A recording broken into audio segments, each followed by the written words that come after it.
নমস্কার বন্ধুরা, সবাইকে স্বাগত সিম্পল লাইফস্টাইলে। তোমরা কেমন আছো? আশা করি তোমরা ভালো এবং সুস্থ আছো। আজকের ভিডিওটা এখান থেকে শুরু করছি। ভিডিওটা স্কিপ না করে সম্পূর্ণ দেখতে থাকো, আশা করি ভালো লাগবে। ভালো লাগলে লাইক শেয়ার কমেন্ট করে চ্যানেলটা সাবস্ক্রাইব করে দিও। আজকের দিনটা খুব ভালো দিন ছিল। তো আজকের দিনে নতুন বাড়িতে গৃহপ্রবেশ হবে, কোন দিনে হচ্ছে সেটা তোমাদের ভিডিও শেষে আমি বলে দেবো। তো সকালবেলা উঠে স্নান করে নিয়েছি। স্নান করে নিয়ে তারপরে কিছু জোগাড় ছিল বাড়িতে, তো সেগুলো করে তারপরে আবারও ও বাড়িতে চলে গেছিলাম। বাচ্চাদের খাইয়ে স্নান করে তারপরে বেলার দিকে এ বাড়িতে এসেছি। তো দেখতেই পাচ্ছ বোন খুব সুন্দরভাবে গেট সাজিয়েছে, আর সব কিছু ফুল দিয়ে সব গেটগুলো সাজিয়েছে।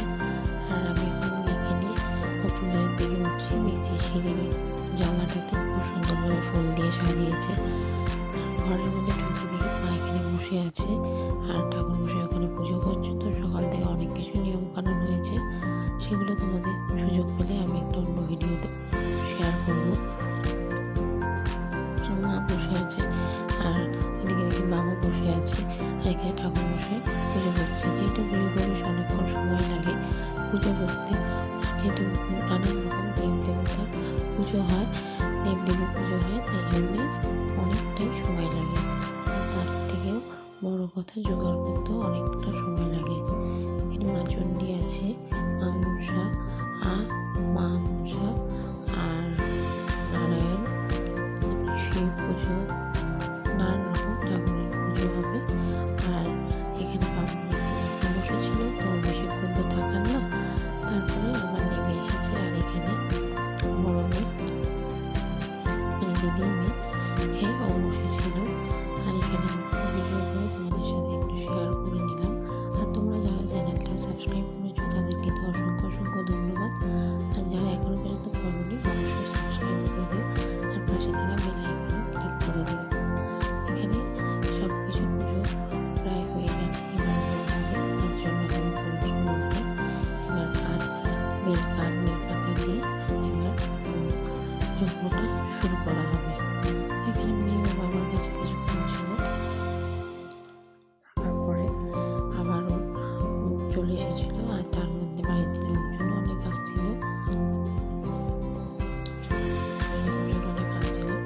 আর এখানে মেয়ে এখানে দুষ্টুমি করেছিল। তো এইখানে বেশ কয়েকটা সময় হয়ে গেছিল, এখন বেলা 3টে বাজে।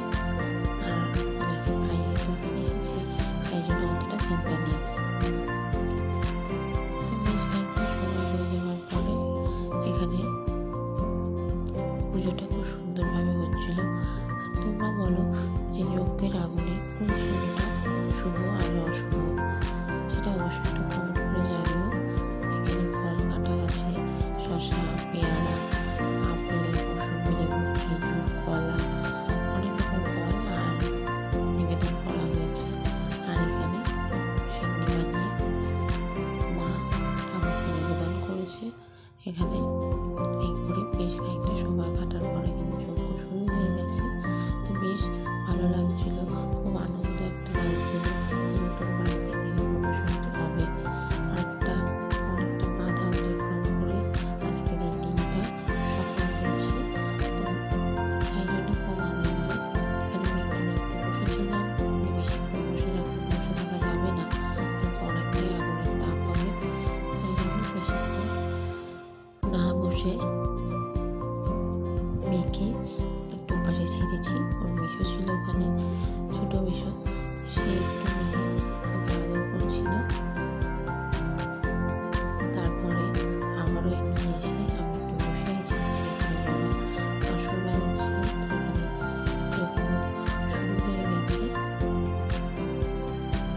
বেশ খানিকক্ষণ সময় লেগেছে, প্রচুর গরমের তাপ। তবে যেহেতু শীতের দিকে ছিল তাই জন্যে অতটা বেশি অনুভূতি হয়নি। এখানে যজ্ঞ এবার সমাপ্ত হতে চলেছে। এখানে বাবা কলা, পান, চিলি কাপড় দিয়ে এখানে যজ্ঞটা সমাপ্ত করবে। আর আজকের দিনটা খুবই ভালো ছিল। এই দিনে গৃহপ্রবেশটা খুবই ভালো হয় এবং খুব সুন্দরভাবে রাস পূর্ণিমা। তো রাস পূর্ণিমার দিনে আমাদের নতুন বাড়িতে গৃহপ্রবেশ হয়েছে। তারপরে যজ্ঞ সমাপ্ত হয়ে যাওয়ার পরে অঞ্জলি দিল মা, বাবা আর বোন মিলে। মা, বাবা, বোন মিলে অঞ্জলি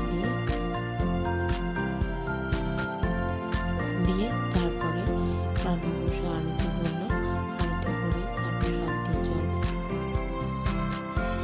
কিছু শান্তির জল সব ঘরে, দোতলা, একতলা সব জায়গায় গিয়ে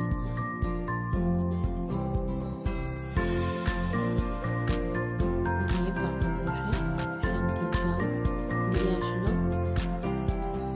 এটাই আমি একটু ভিডিও করলাম, আর ভিডিও করে তোমাদের মাঝে এটা তুলে ধরলাম। আজকের ভিডিওটা এখানে শেষ করছি। দেখতে পাচ্ছ খুব সুন্দর, চারদিকে খুব সুন্দর ধুলোচির ধোঁয়া, খুব ভালো লাগছিল। আজকের